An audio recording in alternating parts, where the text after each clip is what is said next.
terkait kalibrasi arah kiblat. Di pertemuan sebelumnya Bapak pernah mengatakan bahwa kalibrasi arah kiblat jadi kurang lebih 4 sampai 5 materi itu teori gitu ya.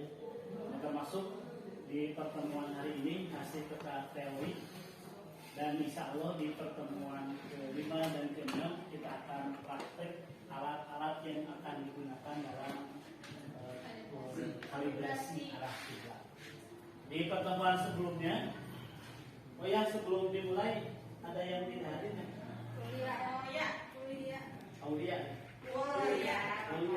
Kuliah itu udah berapa pertemuan tidak hadir? Sekali Candias ya. Oh yang Candias ya, Kuliah terus siapa lagi? Satu ya. Jadi yang tidak hadir satu. Baik. Di pertemuan sebelumnya kita membahas pengertian arah kiblat, kemudian apa pendapat ulama terkait arah kiblat. Kemudian kita pernah membuat simulasi beberapa santri, terutama yang laki-laki di masjid tidak hadir. Kita mensimulasi bagaimana Rasulullah memutar arah kiblat itu ya, itu di masjid dilaksanakan. Kemudian terakhir kita juga membahas bagaimana penetapan kalibrasi arah kiblat itu di Kota Sukabumi, kota dan kabupaten yang lainnya. Nah, sekarang kita akan membahas tentang dokumen pelaporan kalibrasi arah kiblat. Jadi ketika kalian mengkalibrasi arah kiblat, dokumen apa saja yang diperlukan sebagai standar ya, bahwa kalian memang sudah melakukan kalibrasi.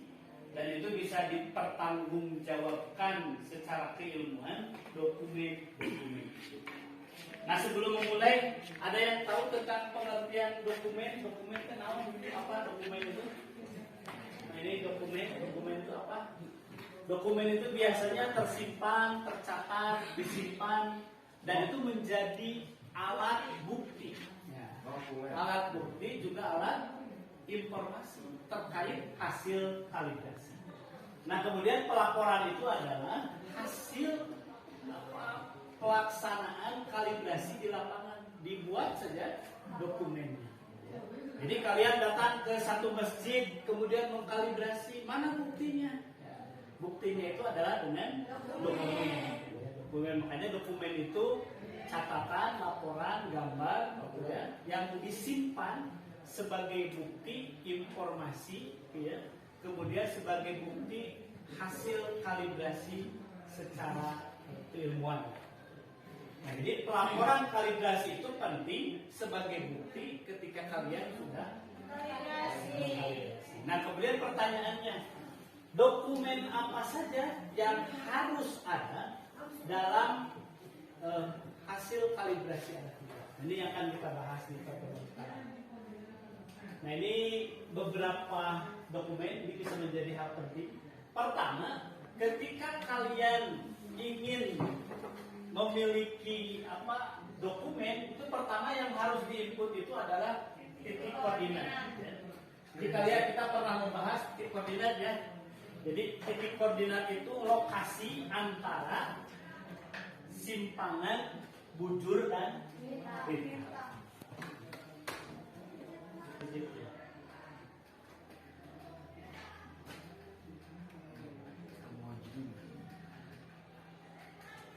Nah, jadi antara bujur dan lintang. Jadi ketika ini utara, gitu ya, ini selatan, ini timur, ini selatan. Bila lokasi ini ada di sini, berarti titik koordinatnya itu adalah berarti di sebelah selatan, lintang selatan, ya. Kemudian dari ke sini ya, bujur timur. Nah, lokasi ini selatannya, ini timurnya. Nah, ini disebut dengan lintang, ini ke atas disebut dengan. Nah, standar dalam menentukan tempat itu sudah tidak banyak digunakan dengan alat. Jadi, misalkan Tegal, nih mesti alamatnya nih, Pak. Pesantren Tegalwangi 2 nomor 133. Itu juga tetap digunakan, tapi sekarang itu standar sudah harus dengan titik koordinat yang membuat bintang dan bujur. Nah ini nanti bintang itu di screenshot gitu ya.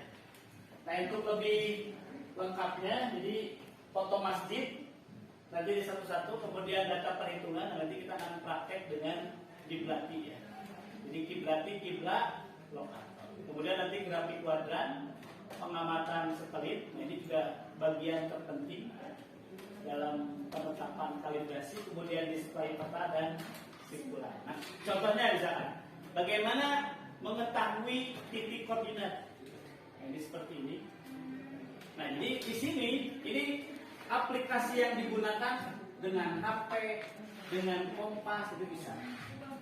Nah, di beberapa aplikasi titik koordinat itu akan termuat satu ini.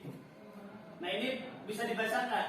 6 derajat 57 menit 46 detik. Nah, itu cara bacanya ya. S itu artinya apa? Selatan. So. Kemudian E itu artinya apa? Is. Kemudian ini cara bacanya 100. Nah nanti, oh nggak usah lah, jadi 57 gitu lah. Nah itu cara kalian menginput di dalam aplikasi. Hal terpenting itu ini sama ya. Jadi antara ini dan ini sama ya. Jadi ini namanya titik koordinat masjid Al-Muhajirin. Alamatnya ini bahkan disebutkan Perum Baros. Nah ini Kucubung. Nah itu.